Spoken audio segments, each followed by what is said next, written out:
Assalamualaikum warahmatullahi wabarakatuh. Sobat Misteri Sunyi Mencekam, kembali berjumpa dengan kami, channel yang setiap hari selalu menyuguhkan cerita-cerita misteri menarik. Dan untuk kesempatan kali ini kami sudah menyiapkan sebuah kisah misteri yang berjudul Dusun Angker di Tengah Hutan. Cerita ini buah hasil pengamatan dan pemikiran dari seorang penulis ulung, yakni Kang Asep, yang berkenan membagikan kisahnya kepada dukun milenial. Cerita ini merupakan pembahasan tentang masyarakat desa yang tertutup dari dunia luar. Bahkan masyarakat ini selalu berusaha mati-matian agar tidak ada orang asing yang memasuki wilayahnya. Mereka tidak segan membunuh orang-orang asing yang berani memasuki wilayah di mana mereka bertempat tinggal serta bermata pencaharian. Baiklah, kita langsung simak ceritanya. Pada siang menjelang sore hari, di sebuah warung kopi di sebuah kota yang namanya dirahasiakan, terdapat 4 orang laki-laki sedang mengobrol. 2 di antaranya adalah bapak-bapak, yang satu berkopiah, yang satu lagi mengenakan ikat kepala bercorak batik, sedangkan 2 orang lagi adalah pemuda yang mengenakan setelan kasual. Hutan itu terlalu luas untuk dijelajahi. Meski ada jalur untuk mobil, tapi medannya cukup berat. Perlu menggunakan mobil khusus off-road kalau mau melewatinya, ujar salah seorang bapak. Begitu ya? Saya hanya merasa penasaran mengenai rumor yang selama ini beredar. Konon, jalur yang membelah hutan itu melewati suatu area yang ternyata ada pemukimannya yang berada tidak terlalu jauh dari sana. Tukas bapak yang mengenakan udeng-udeng. Pemukiman di tengah hutan, Pak, ucap salah satu pemuda sambil menatap bapak itu dengan penasaran. Kamu baru tahu? Bukannya kamu sudah lama menetap di sini, Ran?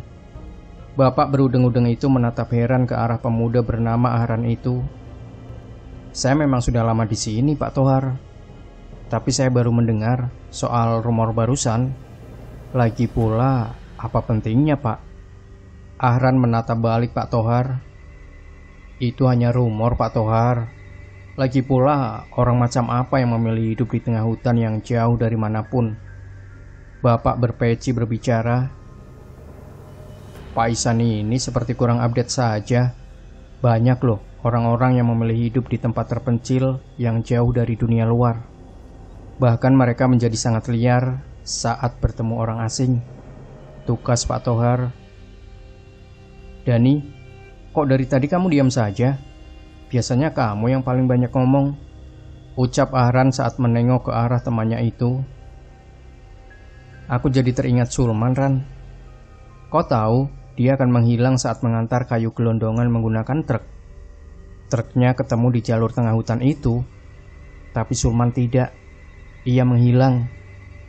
Ia juga sudah sebulan ini tidak pulang ke mes. Tukas Dani membuat Ahran tertegun. Sulman juga tidak mungkin pulang ke Jawa. Ia tidak pernah mengatakan akan segera pulang kampung. Lagi pula waktu itu ia baru seminggu habis dari kampung. Aku khawatir ia diculik orang dari kampung yang dimaksud Pak Tohar, tambahnya sambil menatap Pak Tohar. Jangan ngawur. Dan lagi pula keberadaan perkampungan itu hanya sebatas rumor. Belum ada yang membuktikan kalau kampung itu ada. Tukas Ahran sambil menggelengkan kepalanya. Itu karena mereka yang mencoba membuktikannya tidak ada yang kembali, ucap Pak Tohar disambut tatapan kaget semua orang. Lah, memangnya siapa saja yang pernah bilang ingin membuktikan keberadaan kampung itu? Tanya Pak Isan dengan raut wajah tegang. Sulman itu pria pendek yang berprofesi sebagai sopir truk pengangkut kayu gelondongan, kan? Dia pernah berbicara di depan saya bahwa dia ingin melihat kampung itu dengan mata kepalanya sendiri. Dia bukan satu-satunya yang pernah berbicara begitu kepada saya. Sebelumnya pasangan suami istri bernama Idlam dan Lasri juga berbicara hal yang sama kepada saya, tutur Pak Tohar. Ahran dan Dani saling pandang, sementara Pak Ihsan terlihat menggelengkan kepalanya. Lalu, ucapnya, Sulman adalah teman kami, Pak. Bahkan ia sudah kami anggap sebagai saudara. Menghilangnya dia jelas membuat kami semua panik. Polisi bahkan tim SAR belum juga menemukannya hingga sebulan berlalu, kata Dani. Maksudmu kamu ingin mencari Sulman sendiri begitu? Tanya Pak Ihsan. Ya, tidak akan sendiri. Saya akan memfasilitasi mereka, sekaligus saya turut serta, tukas Pak Tohar. Pak Ihsan menggelengkan kepalanya. Itu bukan ide yang bagus. Lebih baik kalian tidak melakukannya. Biar aparat yang mencari Sulman maupun pasangan itu, ucapnya. Loh, bukannya Bapak beberapa waktu lalu bilang bahwa kampung itu hanya rumor. Kok sekarang gerak-gerik Bapak malah menunjukkan hal yang bertentangan dengan ucapan Bapak sebelumnya? Pak Tohar menatap penasaran ke arah Pak Ihsan. Pak Ihsan tampak gelagapan. Memangnya ucapan saya barusan bertentangan dengan ucapan saya mengenai rumor kampung itu? Ucapnya seolah tidak merasa. Ahran menatap penasaran ke arah Pak Ihsan. Ia merasa jika laki-laki itu sedang menyembunyikan sesuatu. Pak Ihsan kan kenal baik dengan Sulman. Mungkin Bapak tahu hal soal dia yang tidak kami tahu. Ucapnya disambut gelengan kepala Pak Ihsan. Nak Sulman itu orangnya rajin. Ia juga tidak pernah membantah jika diminta membantu pekerjaan seperti membetulkan genting misalnya. Tukas dia, membantu pekerjaan. Ahran merasa ada yang janggal dengan kata-kata yang diucapkan Pak Ihsan barusan. Sudahlah Nak Ahran, tidak perlu dilanjutkan. Lagi pula saya pamit mau pulang dahulu. Istri saya barusan WA, ia meminta saya pulang. Ada tamu penting, kata Pak Tohar. Lalu untuk rencana kita mencari teman kami, bagaimana itu Pak? Tanya Dani seraya bangkit dari duduknya. Pak Tohar yang sedang bersiap melangkah menoleh ke arah Dani. Kita bicarakan nanti di rumah. Kalian datang berdua ya. Kalau Pak Ihsan sendiri, apakah ada niatan untuk datang?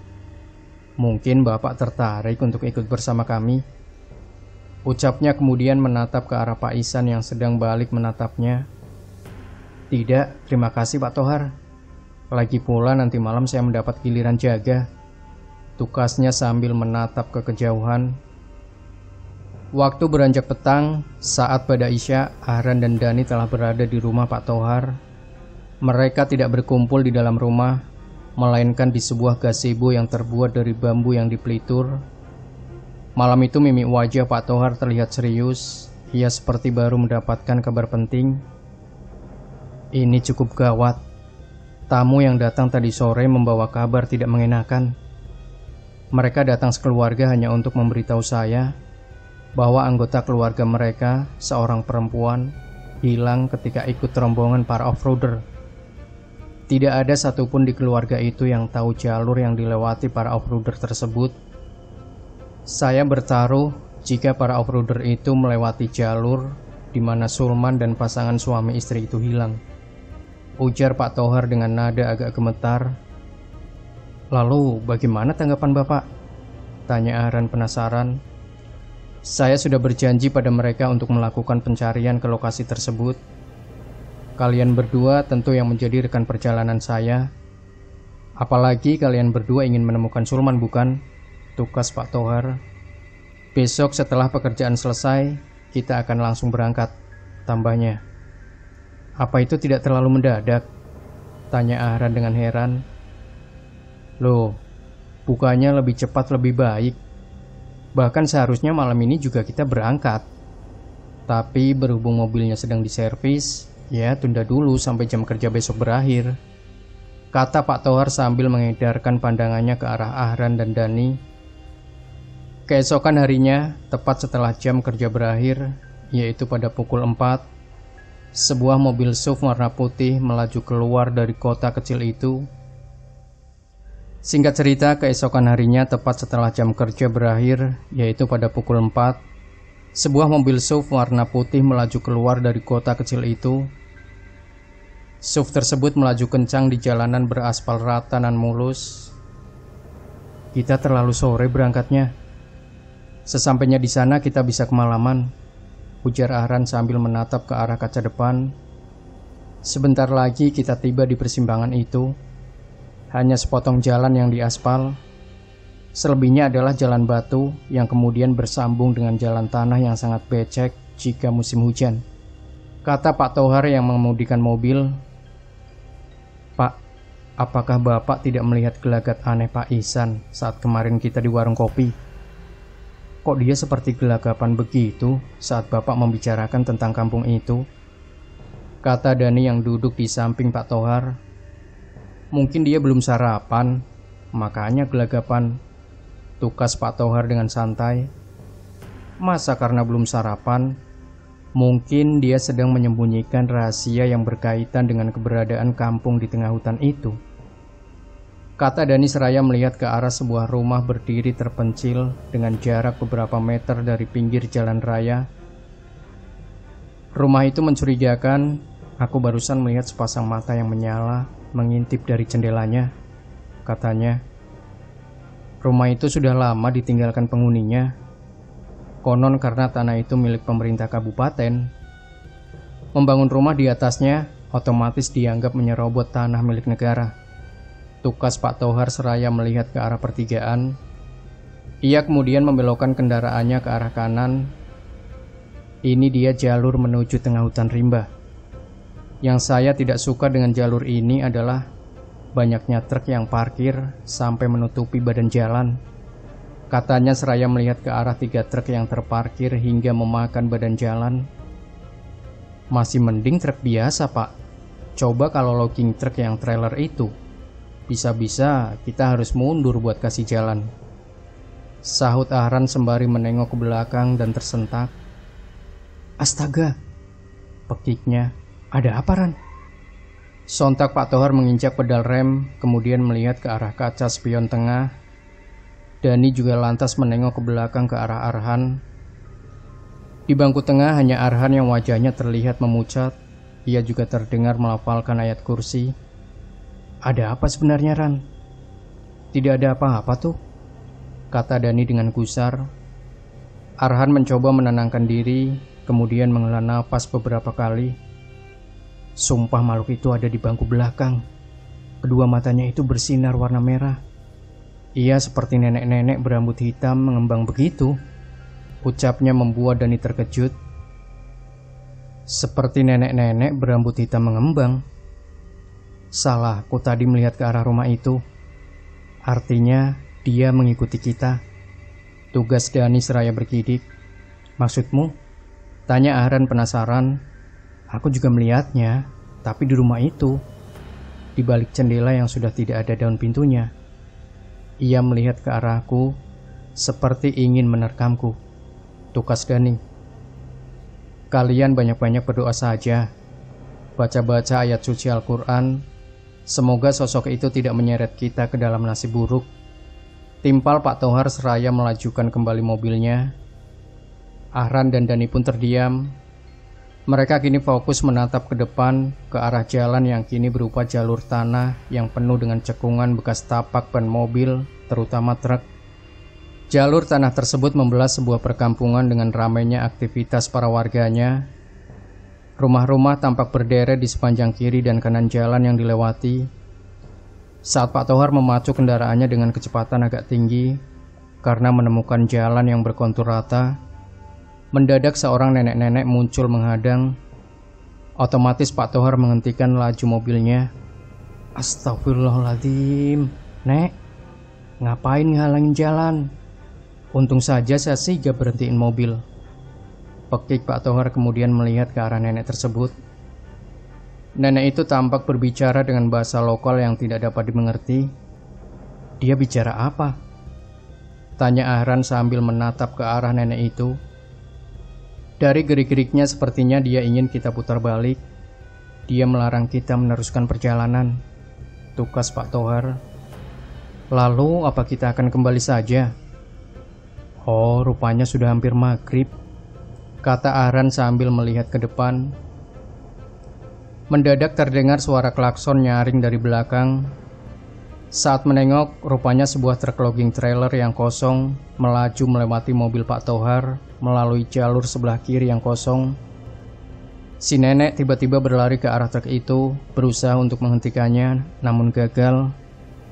Truk trailer tersebut berhasil lewat hingga semakin menjauh saja dari sana.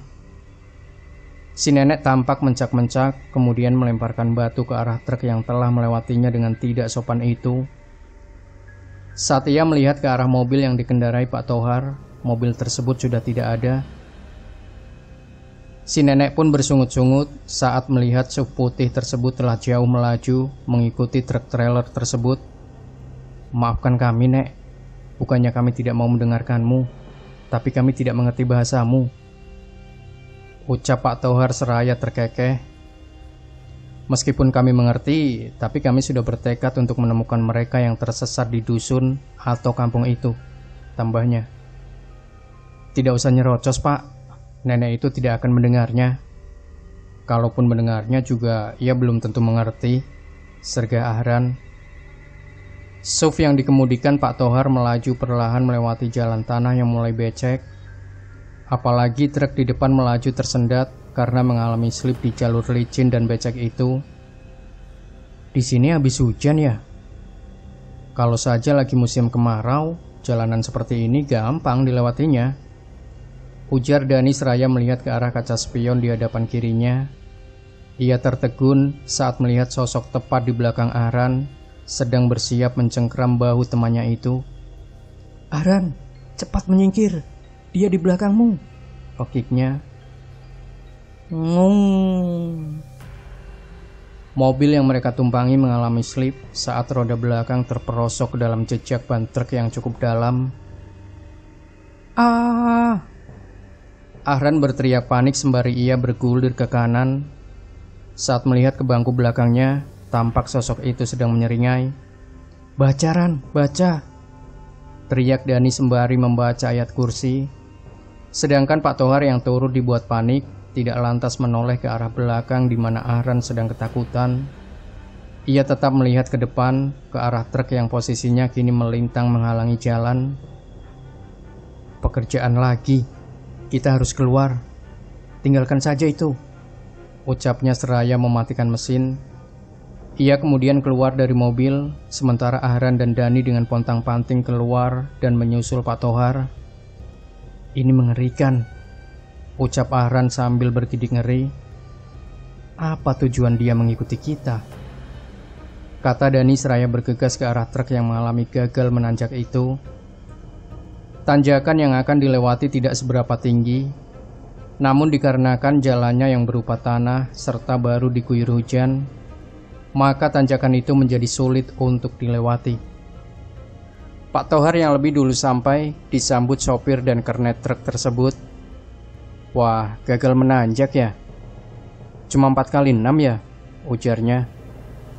6 kali 6 kok, tapi saya tadi salah banting setir. Harusnya ke kanan malah ke kiri," sahut si sopir yang masih berada di kabin. Sementara si kernet sedang berusaha menimbun lubang jejak ban truk dengan material seadanya seperti batu ataupun kayu. "Magrib-magrib begini mau mengangkut kayu, Mas?" tanya Pak Tohar. "Biasalah Om, punya anak beranjak remaja, pengen dibelikan HP baru. Alasannya karena harus belajar secara online, karena belajar sekolah sedang dilarang," sahut sopir truk. "Oh, saya Arkim, itu kernet saya namanya Cayut. Kami ini sejoli petualang jalanan ancur ini," lanjutnya. "Oi, sembarangan aja ganti nama orang. Panggil saja saya Jackson, Om," sahut si kernet yang baru selesai menimbun lubang bekas jejak truk. Arkim terkekeh sembari berusaha mengeluarkan kendaraannya dari jebakan tanjakan licin itu. "Tidak bisa, ini terlalu dalam. Kayaknya kita harus menggali," ujar Pak Tohar. "Waduh, mana gelap lagi," ujar Arhan seraya menyalakan senter HP-nya. "Yud, ambil linggisnya. Kalau tidak digali, banyak akan tetap muter di situ-situ aja," seru Arkim seraya menengok ke arah Cayut dan Pak Tohar serta yang lainnya. "Mana linggisnya?" tanya Dani. Cayut kemudian menghampiri kabin truk dan mengambil linggis yang disimpan di bawah bangku tidur di belakang kursi utama. Ia selanjutnya memberikan linggis itu kepada Dani. "Terima kasih mau membantu. Kita ganti-gantian saja menggalinya, ucapnya seraya merogoh sakunya, mengambil handphonenya. Selanjutnya Cayut menyoroti kolong truk bagian belakang, sementara Dani mulai menyingkirkan gundukan tanah yang menghampat ban hingga menjadi selip. "Kim, coba maju," seru Cayut saat Dani selesai menyingkirkan gundukan tanah di kolong truk. Truk itu mulai bergerak perlahan dengan suara derunya yang keras, pertanda jalur belum sepenuhnya dapat dilewati. "Ayo bantu dorong," seru Pak Tohar yang dibantu Arhan mulai mendorong truk. "Mendorong truk trailer susah juga, punya 2 badan sih," keluhnya. Sementara Arkim yang sedang di balik roda kemudi mendadak tersentak saat melihat suatu sosok menyeramkan berdiri di antara sebatang pohon dan rumpun bambu. Itu adalah sosok yang sebelumnya mengganggu Arhan dan kawan-kawan. "Yud, apaan itu?" pekiknya panik. "Apaan emangnya?" sahut Cayut sambil berlari ke arah gas biar truknya bisa naik. "Kurasa ban belakangnya sebentar lagi bisa naik," ujar Pak Tohar seraya kembali mendorong badan truk dibantu Arhan dan Dani. "Hantunya nongol lagi. Sudah kayak EE aja," umpat Arhan. "Penggemar tinja mengumpat." Hahaha. Ledek Dani seolah lupa bahwa mereka sedang diperhatikan sosok demit berambut mengembang itu. Mendadak sosok tersebut berkelebat dan tahu-tahu muncul di belakang Arhan yang posisinya paling belakang setelah Pak Tohar dan Dani. "Dan belakang leherku terasa dingin begini, seperti sedang diraba oleh mayat yang sudah dikubur selama 100 hari, ucap Arhan gemetar. Dani perlahan menoleh ke arah Arhan. Ia pun terhenyak saat melihat sosok tersebut sedang menyeringai di belakang temannya tersebut. "Lain kali jaga bicaramu, atau dia mendatangimu seperti ini." "Ah!" Suara jeritan Arhan bergema di tempat tersebut, bahkan terdengar cukup jauh hingga ke hadapan suatu tumpukan batu berbentuk seperti sebuah gapura. Tumpukan batu itu mengangkangi suatu jalan setapak menuju suatu dusun yang tampak berkabut. Tidak terlihat adanya tanda kehidupan di sana, hanya rumah-rumah yang terbuat dari kayu dan bambu yang berjejer dengan jarak sekitar 4 meter. Meski tidak tampak tanda-tanda keberadaan manusia, namun samar-samar terlihat siluet hitam dari beberapa sosok manusia yang membawa busur dan anak panah. Sebagiannya terlihat membawa tombak dan senjata sejenis parang. Siluet-siluet tersebut terlihat bergerak sangat cepat menuju ke arah asal tempat di mana suara teriakan terdengar. Mereka bergerak sangat cepat melewati pepohonan, semak belukar hingga sungai kecil. Sementara itu di mana Pak Tohar dan yang lain sedang berusaha membantu mendorong truk yang banyak selip, mereka tetap melakukannya meski baru saja diteror sosok mistis. Dan itu belumlah berakhir karena sosok tersebut bisa muncul sewaktu-waktu. Hal itu karena setelah mengganggu Arhan, mendadak hantu itu menghilang, namun suara erangannya terdengar muncul di tempat itu. Padahal sebelumnya sosok tersebut tidak mengeluarkan suara apapun. Setelah cukup lama berupaya, akhirnya truk berhasil naik. Sekarang giliran Pak Tohar menaikkan mobilnya melalui tanjakan yang amat licin dan becek itu. "Beruntung kita tidak perlu mendorong lagi. Mobil ini sudah double gardan. Belum lagi Win yang siap sedia," ucap Pak Tohar dengan bangga. "Itu cukup melegakan," tukas Dani yang kini duduk di bangku tengah bersama Arhan. "Kalian duduk berdua, saya jadi merasa seperti menjadi sopir pribadi kalian saja," kata Pak Tohar sambil memperhatikan truk melaju di depannya. "Lah, tidak usah protes, Pak. Saya duduk di belakang kan karena Arhan diganggu terus sama nenek gondrong," tukas Dani. "Kacau dah, suara nenek itu masih terdengar," gumamnya. Tiba-tiba Pak Tohar mengerem mobil dengan mendadak, membuat para penumpangnya terpelanting. "Astaga, di jalan hancur begini kok bisa-bisanya berhenti mendadak? Seperti habis ngebut, Pak," protes Dani sambil melihat ke arah truk yang juga tengah berhenti. "Ada apa, Pir? Kim, seru Pak Tohar seraya melihat ke arah kepala truk di mana Arkim terlihat keluar dari sana. Ada yang melemparkan potongan batang pohon ke tengah jalan, Pak. Itu jelas sangat mengganggu. Saya sama Cayut terpaksa harus menyingkirkan dulu kayu-kayu ini, sahut Arkim seraya menoleh ke belakang ke arah mobil Pak Tohar. Astaga, gumam Pak Tohar seraya keluar dari mobil. Setengah berlari ia menghampiri Arkim yang sedang mencoba menyingkirkan potongan kayu gelondongan bersama Cayut. Kayu-kayu ini tiba-tiba saja berjatuhan seperti dilemparkan oleh orang, kata Arkim seraya mendorong potongan kayu gelondongan itu. Siapa itu? Cayut tiba-tiba berseru saat mendengar suara gemerisik dari sebelah kiri jalan yang berupa tebing pendek dengan pepohonan yang berjajar diselingi semak-semak. Apa mereka mengalaminya juga saat kemari sebelum menghilang? Gumam Arkim saat mengamati sebongkah potongan kayu gelondongan yang mirip dengan kayu yang didorong yang telah berada di pinggir jalan. Padahal ia dan Cayut baru sekali mendorong bongkahan-bongkahan kayu itu. Maaf, mereka menghilang. Maksudmu? Pak Tohar terkejut saat mendengar ucapan Arkim barusan. Oh tidak, maksud saya rekan saya yang suka mengambil kayu yang lewat jalan ini. Apakah pernah mengalami hal seperti ini? Begitu loh Pak. Tugas Arkim tergagap. Tidak perlu berkilah. Jujur saja saya kemari karena ingin mencari teman kami yang menghilang saat hendak mengambil muatan di ujung hutan sana. Katakan siapa temanmu yang sedang kalian cari, kata Pak Tohar seraya menatap penuh selidik ke arah Arkim yang sedang berdiri mematung di depan bongkah kayu itu. Baiklah, ini sangat kebetulan. Berarti kita satu tujuan. Bos kami yang bernama Pak Idlam dan istrinya, Bu Lasri, menghilang di area di depan sana. Tepatnya di tikungan yang sejatinya hanya mengarah ke kanan, tapi ternyata di sana ada tikungan tersembunyi yang mengarah ke kiri. Jalur itu memang seharusnya hanya tikungan biasa yang berbelok ke kanan, tapi faktanya itu adalah pertigaan dengan satu tikungan yang terlihat dan satu tikungan yang hampir tidak terlihat alias samar-samar. Tukas Arkim seraya menghela nafas. Saya bersyukur di perjalanan menemukan orang yang ternyata memiliki tujuan yang sama. Ngomong-ngomong, siapa teman Bapak yang hilang di sini? Lanjutnya. Namanya adalah Sulman Sartudi, sopir truk pengangkut kayu yang biasa warawiri di jalur ini. Ia menghilang saat hendak menjemput muatannya.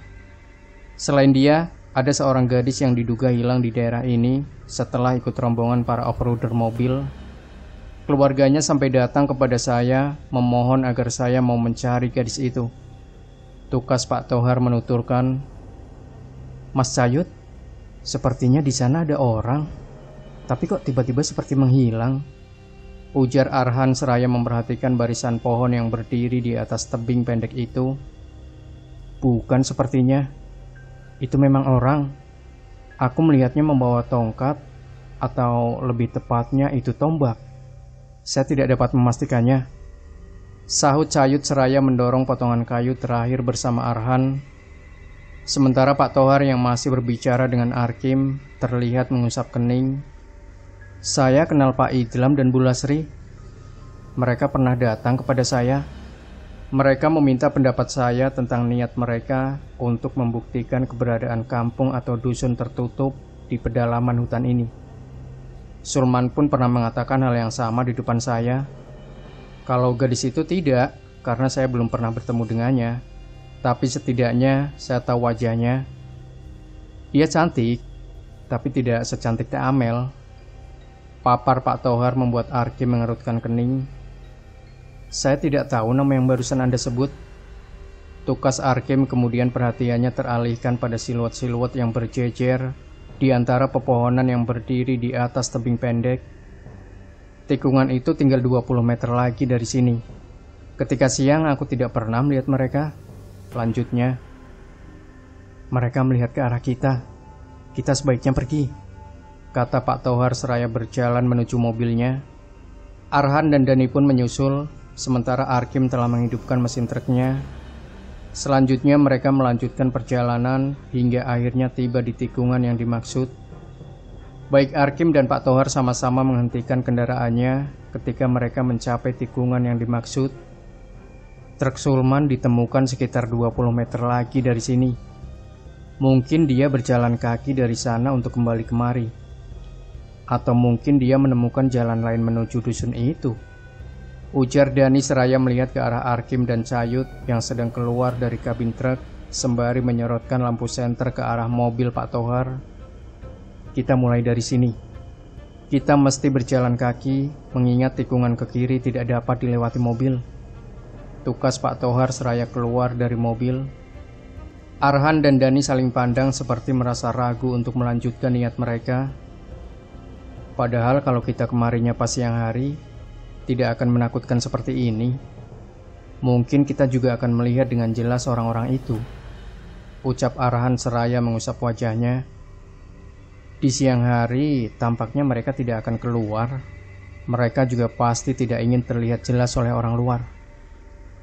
Dugaanku lainnya, bisa saja di antara mereka ada yang memiliki kemampuan seperti ninja.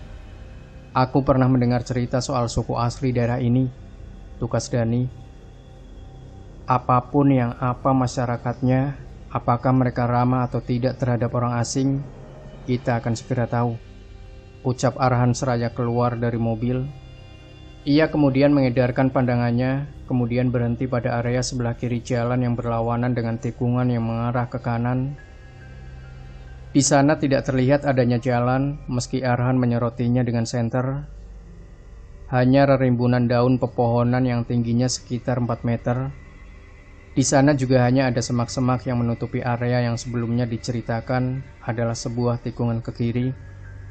Tidak ada jalan ke sana, ujar Cayut saat menyoroti area itu bersama dengan Arhan. Kamuflase, ucap Pak Tohar seraya menatap ke arah Arkim yang tampak seperti sedang meneliti area itu.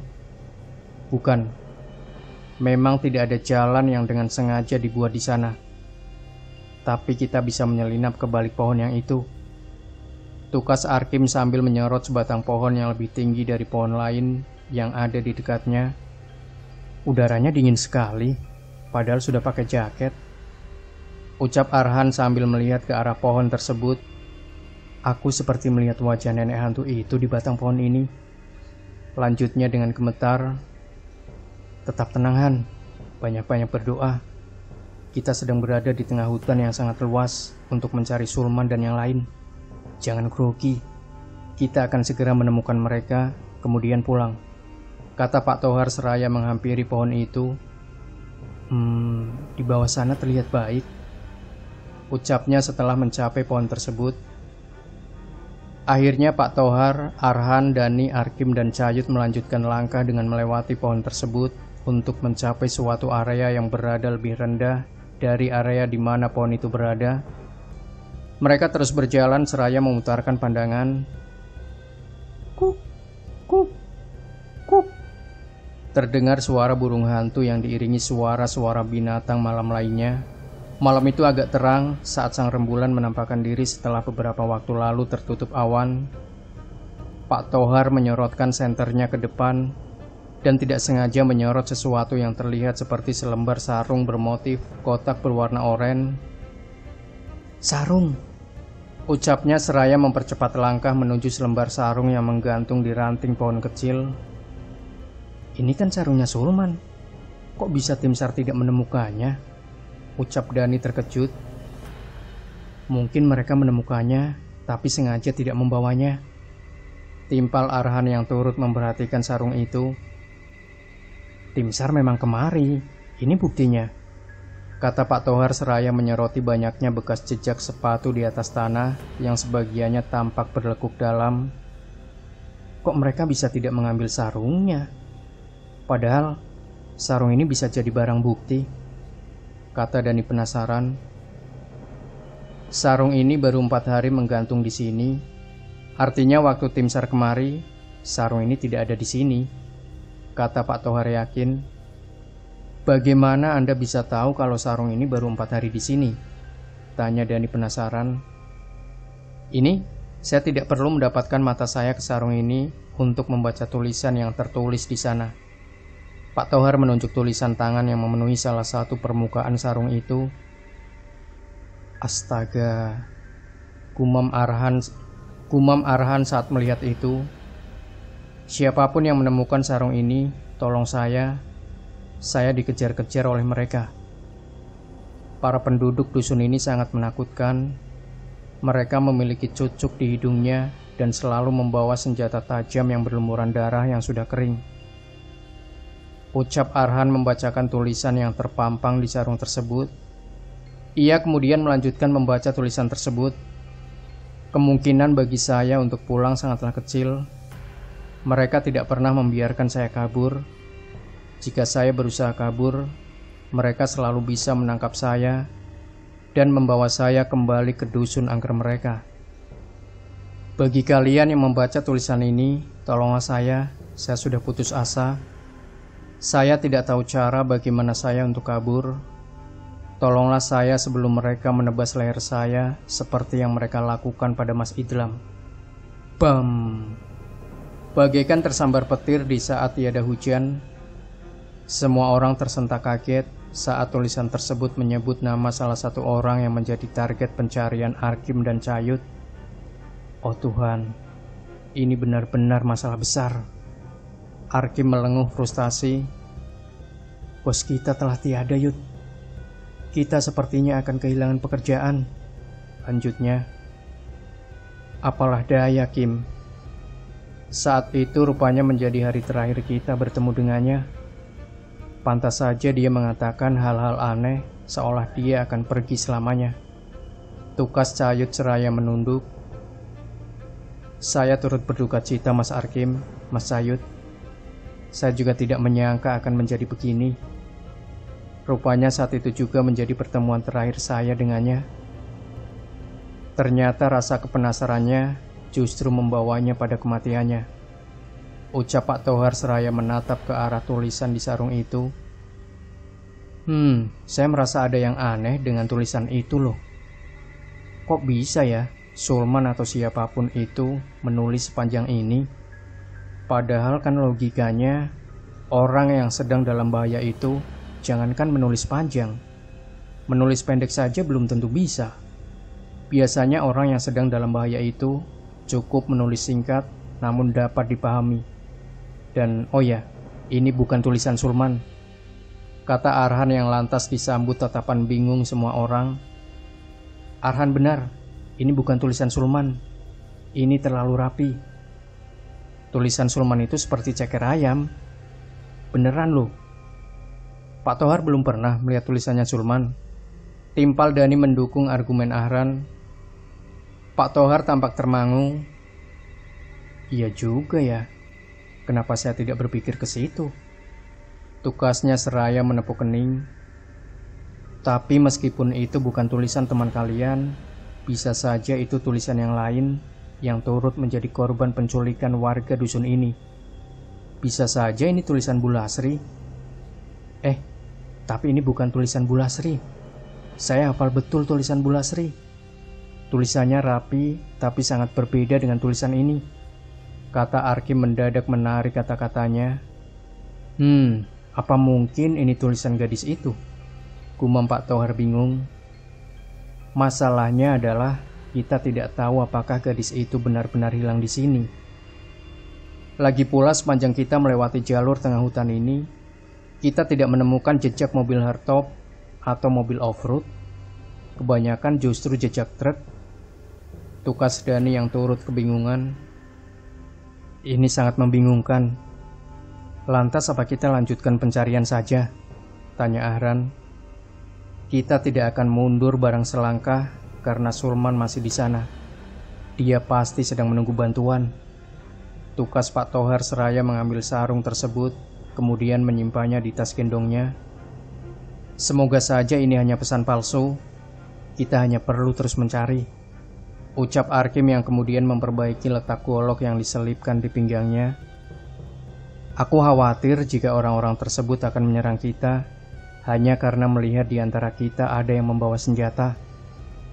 Kata Pak Tohar saat melihat golok tersebut. Saya akan menyembunyikannya kalau begitu. Tukas Arkim seraya menutupi golok tersebut dengan jaket yang dikenakannya. "Baiklah, ayo kita lanjutkan pencarian ini." Tukas Pak Tohar seraya beranjak diikuti yang lain. Cahaya lampu senter berseliweran di area itu saat Pak Tohar dan yang lain tengah menelusuri tempat itu. Sesekali sorot lampu senter menyorot pada sosok mistis yang dengan cepat menghilang. "Masih nenek itu. Apa dia akan terus mengikuti kita kemanapun?" ujar Arhan saat mengenali sosok itu. Saat Pak Tohar sedang memperhatikan area di hadapannya, mendadak kaki kirinya terantuk sesuatu yang keras seperti batu. Sesuatu yang keras itu berada di area seperti suatu bekas galian dangkal dengan tumpukan tanah bekas galian. Saat ia menyoroti benda yang membuat kakinya terantuk tersebut, ia terkejut bukan main. Sebab ternyata benda yang membuat kakinya terantuk adalah seonggok tulang belulang yang masih mengenakan pakaian lengkap. Tulang belulang tersebut sebagiannya masih berupa daging yang telah membusuk. "Mayat!"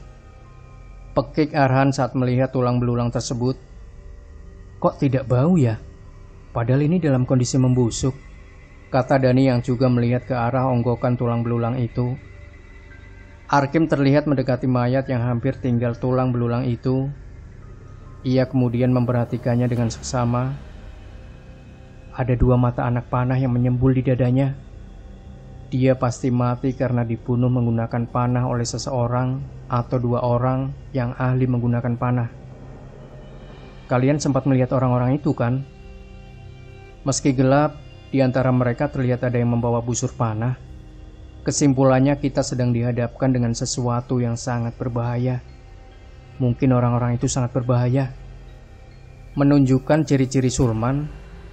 Tapi saya yakin mayat ini berjenis kelamin laki-laki, kata Dani setelah menelusuri mayat tersebut dari ujung kaki hingga kepala.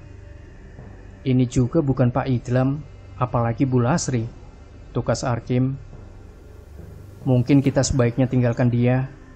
Saya melihat di balik pepohonan tinggi itu seperti ada semacam rumah dari bambu, dan itu bukan hanya satu," ujar Pak Tohar seraya menyoroti sela-sela pepohonan tinggi di sebelah kiri, area di mana mayat itu berada. Semua orang menatap ke arah lokasi yang ditunjuk Pak Tohar. Memang benar, di sana terlihat beberapa rumah berbilik bambu yang tampak lengang serta tanpa penerangan satupun. Tapi rumah-rumah itu dikelilingi semacam pagar dengan bambu runcing. Kita tidak akan melewati pagar itu karena sangat berisiko. Kita juga tidak akan merusak pagar yang susah payah dibangun orang lain, ujar Pak Tohar seraya menyoroti pagar dengan bambu runcing yang berderet sepanjang pagar tersebut. "Lalu kita akan mencari pintu gerbangnya, begitu?" tanya Arhan penasaran. "Kita harus melakukan itu jika tidak ingin dianggap sebagai penyusup." Tukas Pak Tohar seraya berlalu menuju ke kiri dari area di mana mayat ditemukan. Semuanya pun mengikuti Pak Tohar seraya celingukan saat mendengar suara gemerisik dari arah kanan. Suara tersebut persis sama dengan suara saat mereka sedang membahu menyingkirkan potongan-potongan kayu gelondongan yang menutupi jalan. "Suara gemerisik itu lagi," ujar Cayut sambil menoleh ke belakang. "Mereka tampaknya membuntuti kita," ucap Arkim saat berjalan agak mendahului Pak Tohar. Tidak sadar, ia melewati sebuah area yang dikiranya adalah tunggul pohon. Area tersebut rupanya memiliki tali yang terbentang hingga ke area lainnya yang jaraknya sekitar 4 meter. Arkim rupanya malah melewati tali tersebut dan tersandung karenanya. Mendadak dari balik kegelapan muncullah puluhan sosok manusia yang membawa berbagai jenis senjata. Mereka semua mengepung Arkim dan yang lainnya. Sosok tinggi besar berwarna hitam itu menyeruak dalam kegelapan. Ia menerjang ke arah Pak Tohar seraya mengayunkan sebilah kapak besar ke leher pria yang kini sudah tidak dapat melarikan diri ini. Jres! Wah! Biur! Air mengguyur tepat ke wajahnya, membangunkannya dari ketidaksadarannya. Ia pun terbangun dengan nafas megap-megap. Setelah berhasil mengatur nafasnya, ia menoleh ke sebelah kiri, kemudian ke sebelah kanannya. Ia pun tersadar jika dirinya sedang dalam posisi duduk, saling membelakangi dengan Arhan dalam kondisi kedua tangannya terikat, menyatu dengan kedua tangan Arhan. Sementara itu, ia juga melihat Dani dalam posisi duduk terikat bersama Cayut.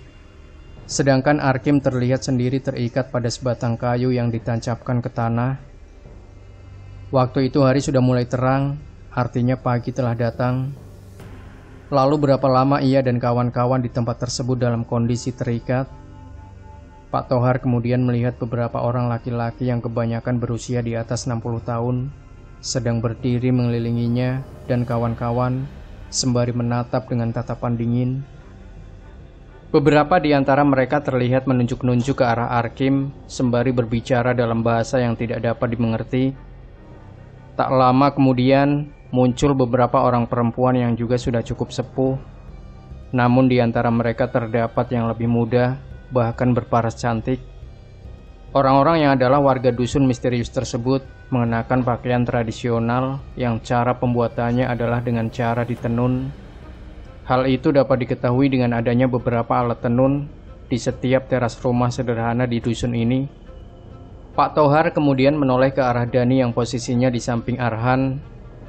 Dan, kau sudah sadar? Kenapa yang lain masih belum siuman juga? Padahal kita sama-sama mendapat kuyuran.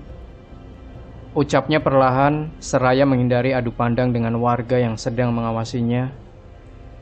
Entahlah Pak, tapi sepertinya nasib kita akan berakhir di sini, seperti halnya Sulman. Lihatlah, mereka sangat mengintimidasi. Mereka pasti sangat tidak ramah. Tukas Dani seraya mencoba melihat ke arah para ibu dan gadis yang berdatangan.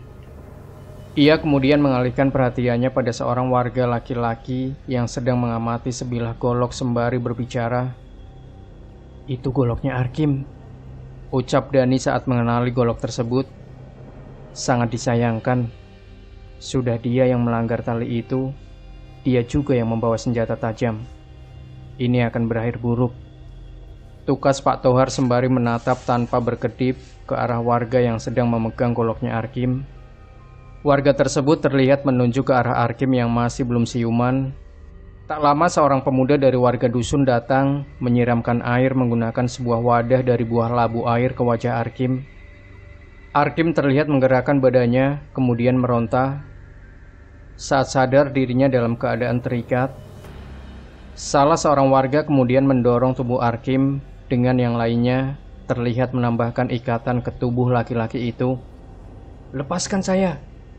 Apa yang akan kalian lakukan kepada saya? Arkim berteriak. Salah seorang warga terlihat mencoba berbicara dengan Arkim, namun ia malah menepuk keningnya saat menyadari bahwa orang yang dihadapannya tidak dapat mengerti perkataannya. Warga lainnya terlihat menggerak-gerakkan kedua tangan, seolah sedang menggunakan bahasa isyarat, namun ia belum dapat membuat Arkim mengerti akan maksudnya. Pak Tohar mengamati dengan seksama gerakan-gerakan warga yang sedang menggunakan isyarat itu. Intinya dia ingin kita pergi dan jangan pernah kembali ke dusun ini. Ini aneh.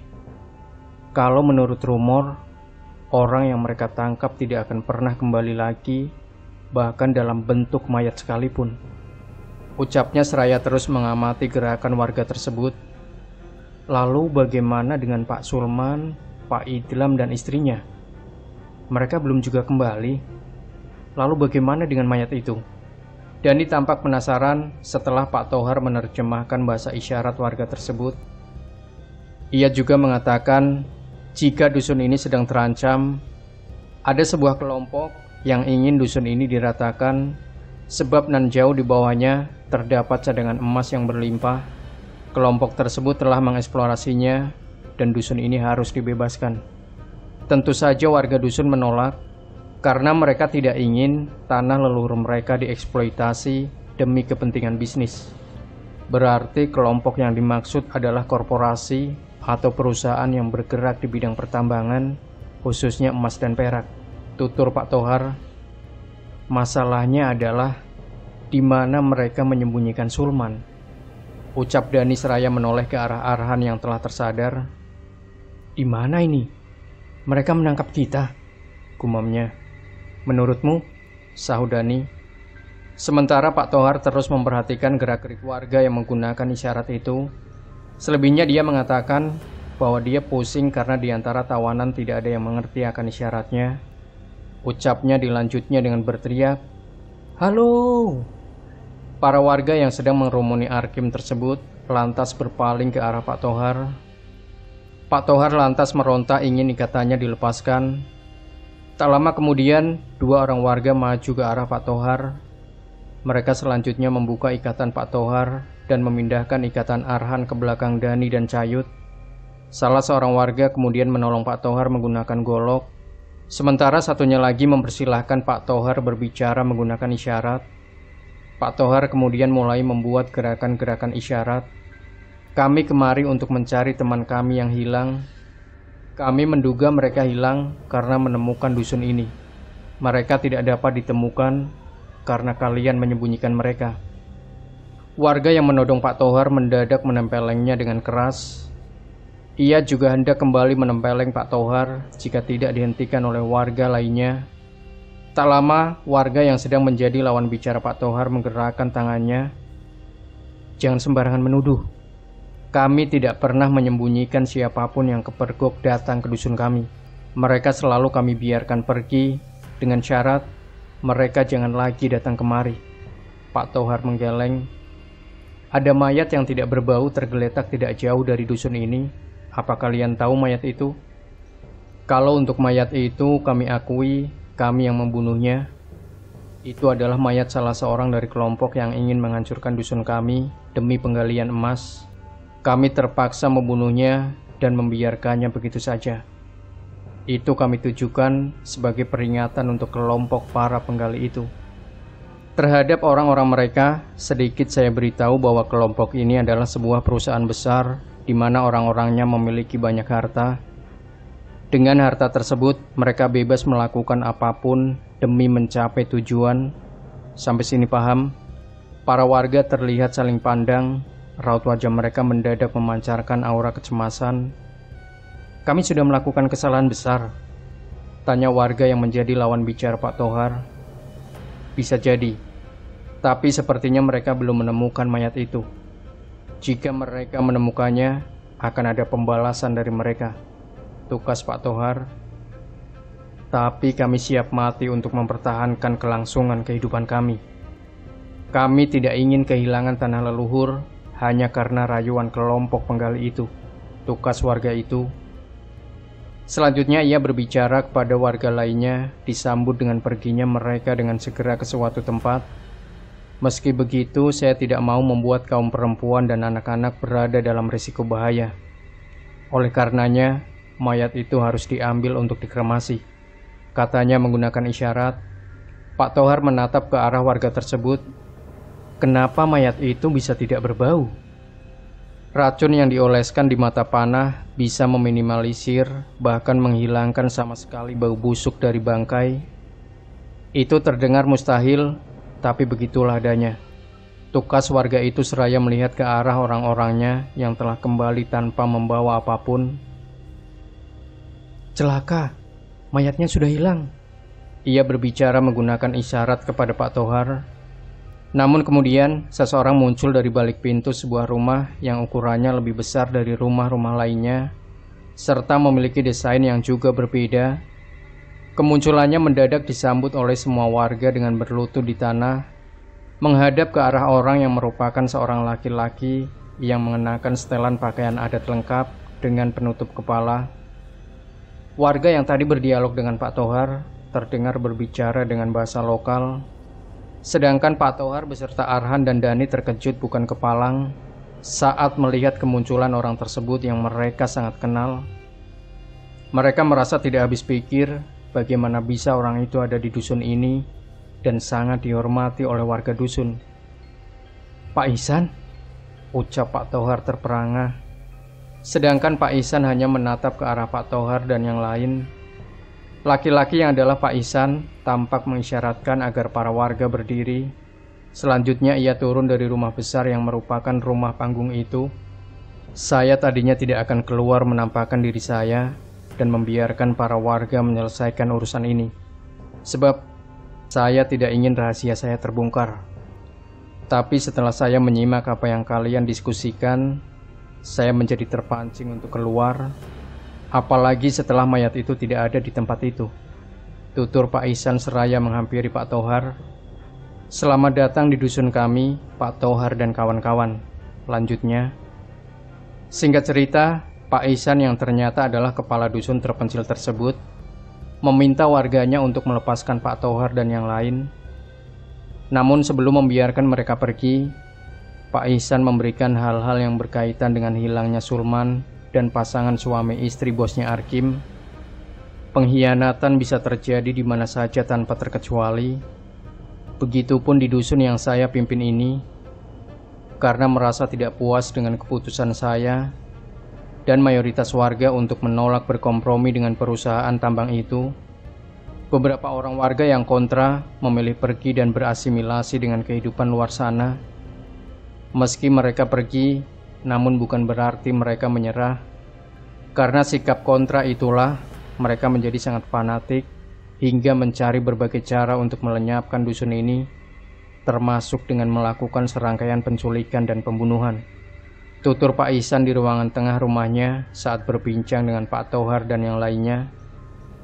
"Jadi maksud Pak Ihsan, Sulman diculik oleh mantan warga Bapak?" tanya Dani sambil menatap penasaran ke arah Pak Ihsan.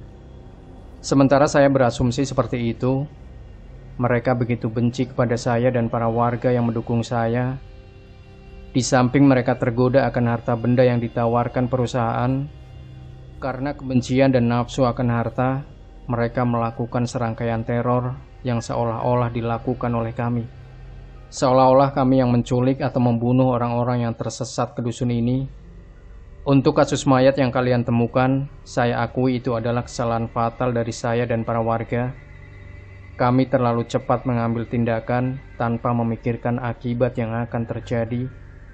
Sekarang sudah terlanjur. Mungkin dusun ini akan segera musnah hanya dalam hitungan hari dan berganti menjadi lahan eksplorasi pertambangan yang dipenuhi kendaraan dan para pekerja, kata Pak Ihsan seraya menghela nafas. Saya juga turut merasa risau, Pak. Lalu soal ketertutupan dusun ini, apakah terkait dengan perusahaan tambang itu? Tanya Pak Tohar. Pak Ihsan tidak segera menjawab pertanyaan Pak Tohar. Ia termenung beberapa saat, kemudian menghela nafas. Dusun ini sebenarnya tidak pernah menutup diri dari orang luar. Kami sangat menyambut dengan senang hati kedatangan para pengunjung. Namun belakangan ini, kami merasa trauma menerima kembali kedatangan orang luar. Ini tidak lepas dari datangnya seorang laki-laki yang tersesat ke dusun ini pada 3 tahun yang lalu. Kami sudah berbaik hati menolongnya, membantunya pulang, tapi apa balasannya? Sebulan yang lalu, ia kembali kemari dengan membawa orang-orangnya untuk merayu kami meninggalkan dusun dengan imbalan penghidupan serta harta benda. Kami akan dipindahkan ke wilayah lain yang lebih dekat dengan pusat keramaian, tapi kami menolak. Seperti yang sudah saya katakan, kami tidak akan pernah meninggalkan tanah leluhur kami. Jelas Pak Ihsan panjang lebar. Orang itu ternyata adalah pemimpin sebuah perusahaan tambang emas, yang mana rupanya tanpa sepengetahuan kami, orang-orangnya telah melakukan eksplorasi di dusun ini tepat setahun setelah ia datang kemari. Tambahnya, hasil eksplorasi itulah yang mendorongnya kembali kemari bersama orang-orangnya. Lalu apa mereka mengancam untuk menggusur dusun ini setelah adanya penolakan dari Bapak dan para warga? Tanya Pak Tohar. Tidak ada ancaman yang secara gamblang keluar dari mulut mereka. Tapi beberapa kejadian di dusun ini yang pernah terjadi belakangan ini menandakan bahwa mereka sedang berupaya untuk mengusir kami dari dusun ini, dari kampung halaman kami sendiri. Kalian melihat mayat itu kan? Itu salah satu buktinya. Kami membunuhnya bukan tanpa alasan. Ia telah membunuh salah satu warga yang memergokinya sedang memasang alat peledak, mungkin dinamit tepat di bawah tanah dari sekitar 10 rumah penduduk. Kami telah menyingkirkan dinamit tersebut dan menyimpannya sebagai barang bukti. Tapi masalah ini akan segera membesar setelah kesalahan kami yang tidak segera menguburnya, papar Pak Ihsan. Seharusnya kami membawa mayat dan menguburkannya atau mengkremasinya sebagai bentuk kepedulian terhadap sesama manusia meskipun dia telah berbuat jahat. Tambahnya, Pak Tohar hanya mengusap wajahnya, kemudian menoleh ke arah Arkim yang sedari tadi duduk membisu. Kim, suka tidak suka, mau tidak mau, kita harus pergi meninggalkan dusun ini. Apalagi mereka yang kita cari tidak ada di sini, ujarnya disambut tatapan dingin Arkim. Kita pulang begitu saja. Lalu bagaimana dengan Pak Idlam, Bu Lasri dan juga teman kalian? Tukas Arkim. Juga dengan dusun ini, apa kita tidak ada niat untuk membantu Pak Ihsan dan para warga? Timpal Arhan yang disambut tatapan bingung Pak Tohar. Biarkan kami menghadapi masalah ini sendiri. Saya tidak ingin campur tangan orang luar, malah hanya akan mempersulit keadaan, kata Pak Ihsan. Saran saya kalian sebaiknya pulang. Mengenai teman-teman kalian yang diculik para mantan penduduk dusun ini, biar saya yang atasi. Saya akan menghubungi kalian secepatnya jika menemukan mereka. Apalagi kalian telah memberikan foto sebagai panduan untuk saya menemukan mereka. Tambahnya, Pak Tohar menatap ke arah Arhan, kemudian Arkim, Cayut, dan Dani.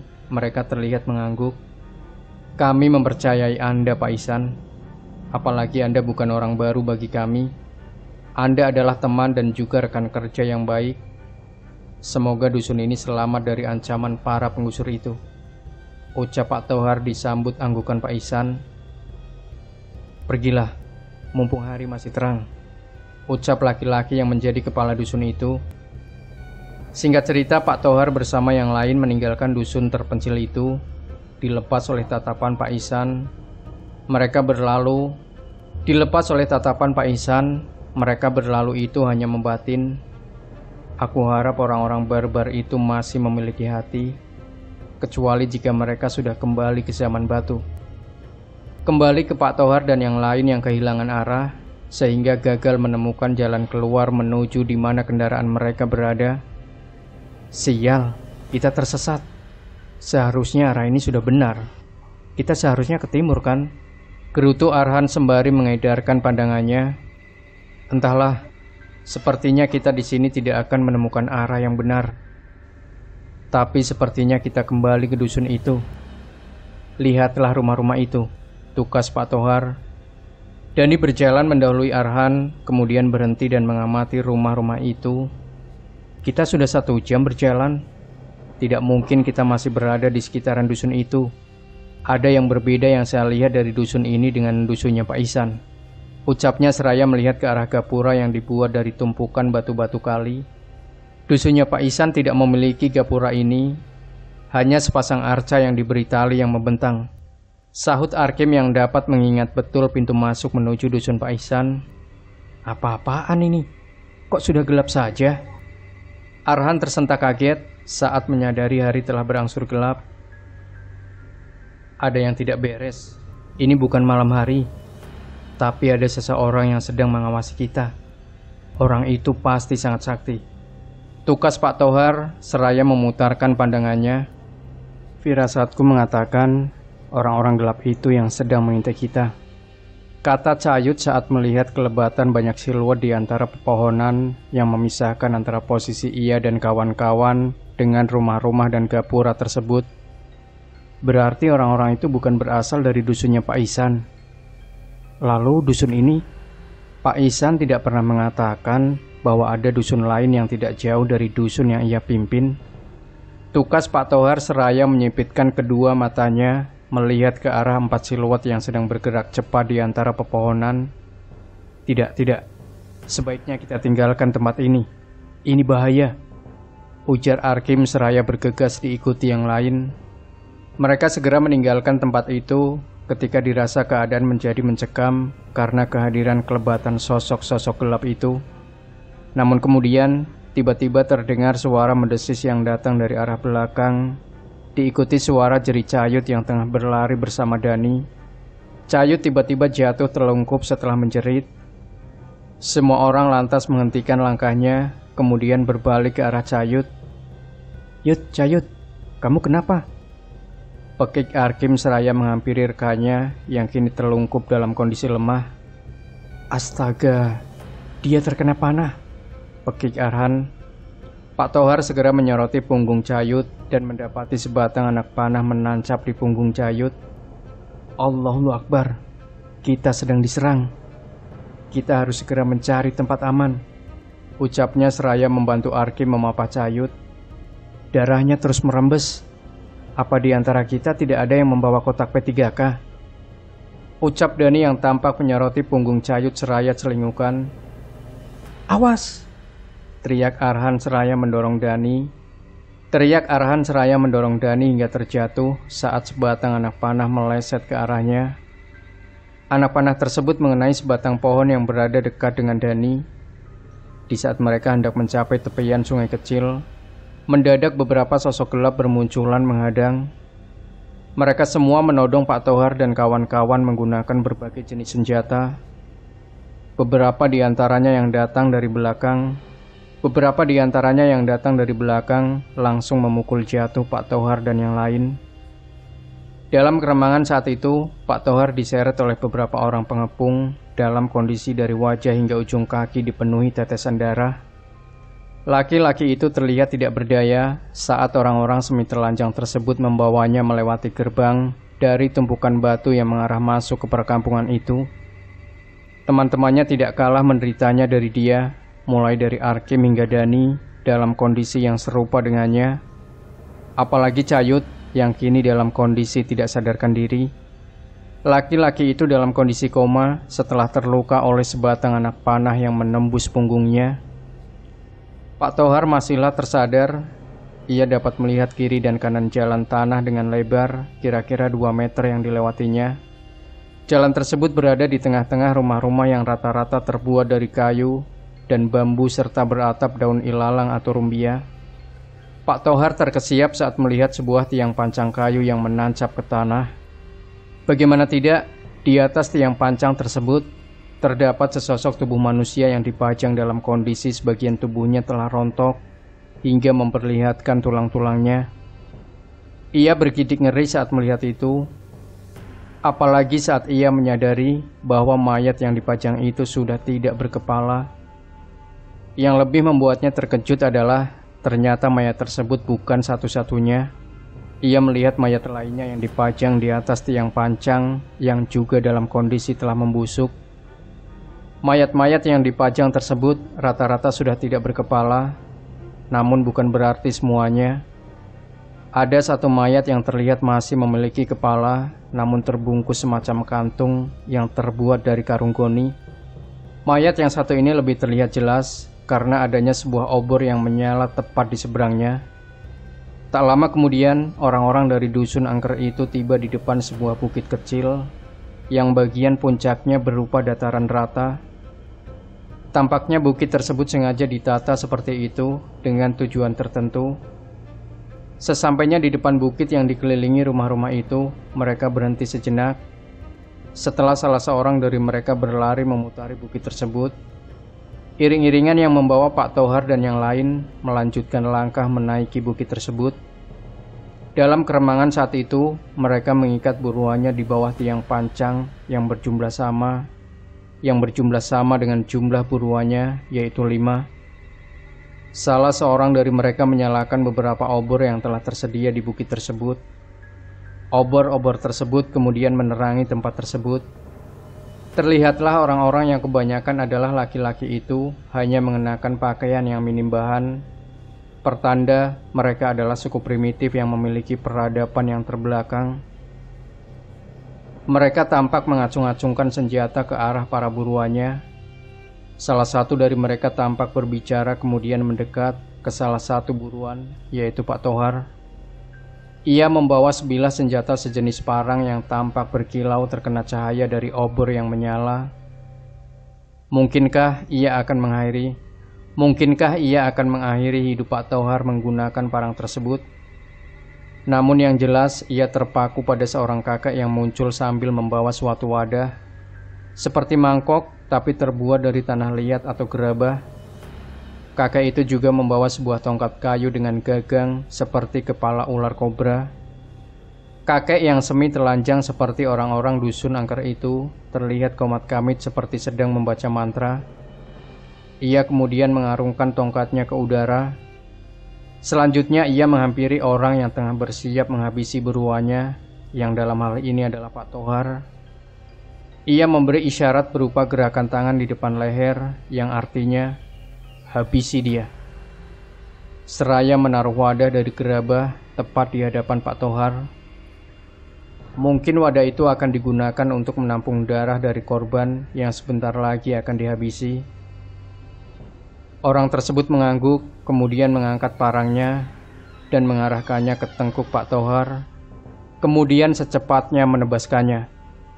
Namun mendadak ia membatalkan gerakannya ketika sesosok nenek-nenek berwajah menyeramkan serta berambut mengembang menampakkan diri tepat di hadapannya. Eksekutor Pak Tohar itu lantas mundur sembari melotot ke arah sosok mistis yang sebelumnya adalah sosok yang mengganggu Pak Tohar dan kawan-kawan. Sosok itu menyeringai, kemudian tertawa berderai. Sosok nenek tersebut kemudian melayang meliuk ke arah Arhan dalam kondisi lemah. Selanjutnya sosok itu memasuki tubuh Arhan, di mana pemuda tersebut langsung beringas, memutuskan tali ikatannya. Selanjutnya ia berdiri tegak menghadap ke arah orang-orang dusun angker yang kini tengah terkejut melihat kejadian tersebut. Dua di antara mereka lantas maju menyerang ke arah Arhan yang tengah dirasuki sosok nenek gondrong tersebut. Mereka menyerang menggunakan senjata andalan seperti parang ataupun tombak ke semua orang tersebut, menyerang secara bersamaan. Namun Arhan dapat mengimbangi serangan orang-orang tersebut. Sambil mengaum, ia berbalik menyerang dengan pukulan dan tendangannya yang sangat cepat. Alhasil seluruh serangannya berhasil menghantam para penyerangnya. Hingga terdorong keras ke belakang, mereka pun berjatuhan dalam kondisi telentang dengan darah meleleh dari mulutnya masing-masing. Arhan yang sedang kerasukan itu tampak menyeringai sembari mengeluarkan suara tawanya yang menggema ke langit. Orang-orang tersebut tidak mampu bangkit kembali untuk menyerang Arhan lagi. Mereka terkapar tidak berdaya. Sementara itu, sisa dari para warga dusun angker termasuk kakek pembawa tongkat berkepala kobra tampak mundur perlahan sambil melihat dengan mata membelalak ke arah Arhan. Sedangkan Pak Tohar bersama yang lain hanya bisa melihat dengan penuh kekagetan ke arah Arhan yang kini terlihat begitu beringas. Pemuda itu kini terlihat sedang mengintimidasi salah seorang warga yang posisinya berada lebih dekat darinya. Tunjukkan di mana pemimpin para pengeruk tanah itu. Aku ingin membalas dendam kepadanya. Dia telah membunuh cucuku yang tersisa. Aku harus menemukannya. Dengan tubuh ini, aku akan menghabisinya. Arhan berkata dengan suara serak semu berdengung, bertanda ia sedang dikendalikan sesuatu yang sangat kuat. Mendadak ia melesat, kemudian mencekik orang yang berada di hadapannya itu. Dalam sekejap sosoknya menghilang bersama orang yang ia cekik tersebut. Pak Tohar dan yang lain jelas sangat panik saat menyaksikan Arhan menghilang dalam sekejap di hadapan mereka. "Arhan!" teriak Pak Tohar sembari meronta berusaha melepaskan ikatannya. Dani dan juga Arki melakukan hal yang sama. Namun orang-orang dusun angker yang tersisa rupanya tidak serta-merta membatalkan rencana mereka untuk menghabisi atau mengorbankan Pak Tohar dan yang lain. Terlebih dukun mereka masih ada, membuat mereka tetap melanjutkan rencananya. Kini, setidaknya 10 orang dari mereka menyerbu ke arah Pak Tohar dan yang lain, seraya mengacungkan parang. Mereka menebaskan parangnya ke arah para korbannya yang dalam keadaan meronta-ronta, ingin melepaskan diri. Mendadak seseorang muncul sembari melepaskan beberapa anak panah sekaligus ke arah orang-orang tersebut, hingga beberapa di antara mereka berjatuhan. Maaf kalau aku terlambat, ucap orang yang mengenakan jaket bertudung berwarna hitam serta bertatahkan butiran berwarna putih. Ia bergegas ke arah Pak Tohar dan yang lain. Ia juga menghalau beberapa orang penduduk dusun angker yang masih merangsek ke arah Pak Tohar. Mengeroyok orang yang sedang terikat, sangat pengecut, ucap lelaki bertudung bersenjatakan panah itu seraya menendang salah seorang penyerang hingga jatuh terjerembab. Setelah ia berhasil memukul jatuh orang-orang tersebut, ia menghampiri Pak Tohar, kemudian melepaskan ikatannya. Pak Tohar sekarang bisa membantu yang lain melepaskan ikatan. Saya akan mengawasi para manusia haus darah ini, ucap orang tersebut seraya membidikan panahnya pada sang dukun yang sedang kebingungan. Di balik mimik wajah bingungnya, rupanya sang dukun sedang merencanakan hal yang tak terduga. Itu terlihat setelah ia tiba-tiba membanting wadah mangkuk dari gerabah ke atas tanah hingga menimbulkan suara berderak keras. Ketika semua orang terkejut, kemudian melihat ke arah wadah yang telah hancur itu, dukun tersebut telah menghilang di balik kegelapan, meninggalkan orang-orangnya yang masih dalam kondisi terluka di atas bukit pendek itu. Sementara pria bertudung yang adalah Pak Ihsan hanya bisa menghela nafas seraya menyimpan panahnya kembali. Kakek itu cerdik juga. Sangat tidak masuk akal suara bantingannya dapat membuat perhatian kita teralihkan. Ngomong-ngomong, terima kasih Pak Ihsan. Anda sudah menolong kami. Jika Anda tidak datang, mungkin kami sudah menjadi mayat yang terpampang di atas tiang panjang itu, ujar Pak Tohar seraya menatap ke arah Pak Ihsan yang sedang termangu. Arhan dibawa demit itu. Ini masalah karena makhluk itu tidak bisa dikatakan sebagai makhluk baik, meski sudah menjatuhkan beberapa orang penduduk dusun ini. Tukas Pak Ihsan seraya melangkah menuruni bukit itu. Lalu apa yang harus kami lakukan, Pak? Tanya Pak Tohar seraya mengikuti Pak Ihsan. Apa kita tidak sebaiknya pulang saja, Pak Tohar? Lagi pula kita tidak tahu Arhan dibawa kemana, jadi kita tidak bisa mencarinya, kata Arkim yang juga turut mengikuti Pak Ihsan. Ngomong-ngomong, di mana Mas Sayud? Ujar Dani membuat semua orang menoleh ke arahnya. Ya ampun, kenapa kita bisa lupa? Kata Pak Tohar seraya terbalik hendak ke atas bukit, namun dicegah Pak Ihsan.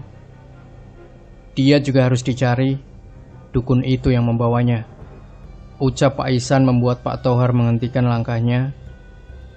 Jadi selain mencari Arhan, kita juga harus mencari Cayut. Padahal tujuan kita kemari untuk mencari Sulman dan yang lainnya, erang Pak Tohar dengan frustasi. Tenanglah Pak Tohar, saya akan membantu Anda mencari Sulman dan yang lain. Untuk Arhan dan yang satunya, untuk sementara kalian yang harus mencarinya. Nanti saya akan menyusul jika pencarian saya berhasil atau sebaliknya, tukas Pak Ihsan. Pak Tohar dan Dani saling pandang, kemudian melihat ke arah Arkim yang sedang menatap ke arah salah satu mayat yang dipajang di atas tiang. Mendadak Arkim jatuh berlutut, kemudian menangis terseduh-seduh. Usda, aku tidak menyangka kalau dirimu berakhir di sini, di atas tiang ini. Padahal waktu lebaran kemarin, kita baru saja bertemu, bersilaturahmi di rumah Abah Sarif. Aku benar-benar tidak menyangka. Pak Tohar dan yang lain segera menghampiri Arkim sembari melihat ke arah mayat yang terpampang yang masih dalam kondisi lengkap. Bahkan wajah mayat tersebut terlihat jelas saat terkena cahaya lampu senter. Usda, saya mengenal orang ini, ucap Pak Ihsan seraya menatap ke arah sosok mayat laki-laki bernama Usda itu. Kenapa harus ada orang-orang barbar seperti mereka? Saya tidak tahan ingin membakar dusun ini sampai lenyap. Arkim berteriak seraya menengadah ke udara. Tenangkan dirimu, Kim. Jangan berkata sembarangan. Kita harus tahu sedang di mana kita, kata Pak Tohar berupaya menenangkan Arkim. Mereka telah membunuh Usda, sepupu saya yang paling dekat dengan saya. Mereka harus menerima pembalasannya. Arkim mendadak meninggalkan tempat itu dengan tergesa-gesa ke arah gerbang. Arkim, mau kemana kamu? Jangan pergi begitu saja. Bahaya masih ada di antara mereka di luar sana. Seru Pak Ihsan seraya berlari menyusul Arkim. Sementara Pak Tohar dan Dani segera menyusul Pak Ihsan. Mereka tampak gempar saat Arkim pergi dengan cepat keluar dari dusun. Kenapa harus menjadi begini sih? Apa memang kita seharusnya tidak kemari? Gerutu Dani saat berjalan di belakang Pak Tohar. Tunggu dulu. Astaga, kita kehilangan mereka. Pak Ihsan dan Arkim sudah tidak kelihatan. Hari masih gelap. Dan ini gawat, kita terpencar, kata Pak Tohar. Dani dan Pak Tohar kemudian mencapai gapura dari tumpukan batu, di mana mereka kini sedang kebingungan mencari-cari Pak Ihsan dan Arkim yang kini menghilang. Sayup-sayup mereka mendengar suara seperti dengusan dari banyak makhluk yang diperkirakan berukuran sangat besar. Pak Tohar, itu suara dengusan apa ya? Kok saya jadi membayangkan kalau itu suara dengusan harimau? Kata Dani seraya merungkut ketakutan. Ia juga tidak berani menyorotkan senternya ke arah tempat-tempat dari sumber dengusan berasal. Kita sebaiknya segera meninggalkan tempat ini. Dan kita harus segera menemukan Pak Ihsan dan juga Arkim. Selalu saja rencana berubah. Tempat ini memang tidak beres. Tukas Pak Tohar seraya beranjak sembari menarik lengan Dani. Mereka berdua berjalan dengan tergesa. Sementara suara dengusan-dengusan tersebut semakin keras terdengar. Bahkan kini diiringi suara gemerisik dedaunan kering yang terinjak, serta semak-semak yang ditabrak sesuatu yang besar. Kita harus lari, Dan. Ucap Pak Tohar setengah terpekik saat melihat setidaknya dua pasang mata besar yang sedang melihat dengan garang ke arah mereka, tepat beberapa meter di belakang. Lari, Dan, itu harimau. Pekik Pak Tohar seraya berlari sekencang mungkin diikuti Dani. Mereka berlari pontang-panting di dalam kegelapan dengan hanya cahaya senter yang menerangi jalan. Sementara kedua makhluk yang adalah sepasang harimau tersebut mengejar kedua orang itu dengan kecepatan yang pastinya tidak dapat ditandingi oleh manusia. Saat itu baik Pak Tohar maupun Dani sudah pasrah jika harus berakhir di mulut kedua binatang buas itu. Apalagi salah satu di antara mereka, yaitu Dani, tersandung akar pohon hingga terpelanting, kemudian jatuh terguling. Dani! Pekik Pak Tohar seraya berbalik ke arah Dani dengan maksud hendak menolong pemuda itu. Namun sial, kedua harimau itu tinggal beberapa meter lagi mencapai mereka berdua. Ya Tuhan! Ucap Pak Tohar saat menyaksikan kedua harimau tersebut melompat, menerjang ke arah mereka berdua. Lakukan saja secepatnya, tanpa menyiksa kami. Lakukan! Teriak Pak Tohar tiba-tiba sambil menyorotkan senternya ke wajah salah satu harimau itu. Mendadak kedua harimau itu menghentikan terjangannya, kemudian mengaum dengan keras dan saling bersautan di antara keduanya. Mereka terus mengaum, kemudian membungkuk seperti dua ekor kucing yang sedang bersiap untuk menerkam mangsanya. Grrrr. Kedua harimau itu mengaum, kemudian melompat dengan kencang ke arah Pak Tohar dan Dani yang sedang merunduk karena ketakutan, namun tidak sempat untuk lari. Kedua harimau itu tampaknya hari ini akan makan besar. Kemungkinan mereka akan mendapatkan mangsanya sangat besar persentasenya. Namun, tiba-tiba Dani menarik Pak Tohar, kemudian berlari ke arah samping kiri. Baru 2 langkah berlari, mereka berdua terjun bebas ke dalam ngarai, di mana ternyata di bawahnya adalah sungai yang mengalir dengan derasnya. Mereka pun terjun ke dalam aliran sungai yang deras. Mereka berdua langsung terbawa arus air sungai. Mereka berdua menggapai-gapaikan kedua tangan di dalam derasnya arus air yang menyeret mereka. Mereka berdua kelabakan saat air terus menyeret mereka hingga ke hilir, ke suatu tempat di mana sungai itu melewati suatu wilayah kota dengan jembatan panjang di atasnya. Saat diselamatkan oleh warga setempat, mereka berdua telah kehilangan kesadarannya. Dua orang ini kami temukan hanyut di sungai yang sedang banjir, Pak. Mereka berdua sepertinya telah menelan banyak air. Kita harus mengeluarkan air dari perut mereka agar mereka tersadar, ujar salah seorang warga yang turut menolong Pak Tohar dan Dani. Mereka hanyut di sungai, ucap seorang laki-laki yang mengenakan baju batik serta mengenakan kopiah berwarna putih. Betul Pak Lurah, mereka bukan warga sini. Mungkin mereka pendatang, atau bisa jadi mereka tersesat, kemudian tidak sengaja jatuh ke sungai, tukas warga yang tadi. Saat itu hari menjelang sore, sebelumnya saat Pak Tohar dan Dani masih berada di hutan dan dikejar harimau. Hari dalam keadaan gelap seperti di malam hari. Tampaknya efek magis yang melingkupi hutan itu tidak mencapai kota itu. Pak Lurah bersama para warga pun membawa Pak Tohar dan Dani yang masih belum siuman ke puskesmas terdekat untuk diberikan perawatan. Arus air sungai membawa mereka hingga kemari. Jangan-jangan mereka jatuh ke sungai saat berada di tengah hutan itu. Sungai ini kalau tidak salah melewati suatu situs yang dianggap keramat. Ada juga yang bilang kalau situs tersebut adalah sebuah dusun yang sangat tertutup dengan warganya yang tidak ramah, kata Pak Lurah saat berbincang dengan warga di luar puskesmas. Pertanyaannya, untuk apa mereka di sana? Palingan juga sedang mencoba membuktikan keberadaan dusun itu, Pak Lurah. Saya sudah sering mendengar obrolan-obrolan tentang dusun terpencil yang berada di dalam hutan. Tidak jarang saya mendengar ada orang yang ingin membuktikan kebenaran tentang dusun itu, tukas warga. Bisa jadi Pak Lurah, tapi belum tentu juga. Bisa juga mereka adalah anggota rombongan para off-roader yang tersesat.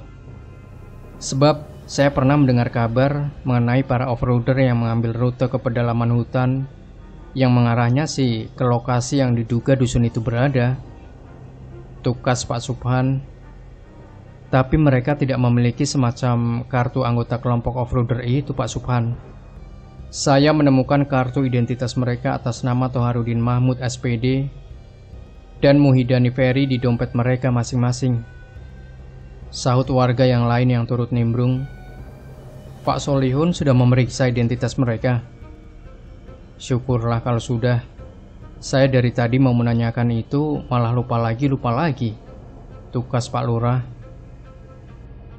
Demikian Sobat Misteri Sunyi Mencekam. Jangan lupa berikan komentar Anda, like, share video ini, subscribe channel Sunyi Mencekam, dan kembali nantikan cerita-cerita misteri terbaru dari kami. Wassalamualaikum warahmatullahi wabarakatuh.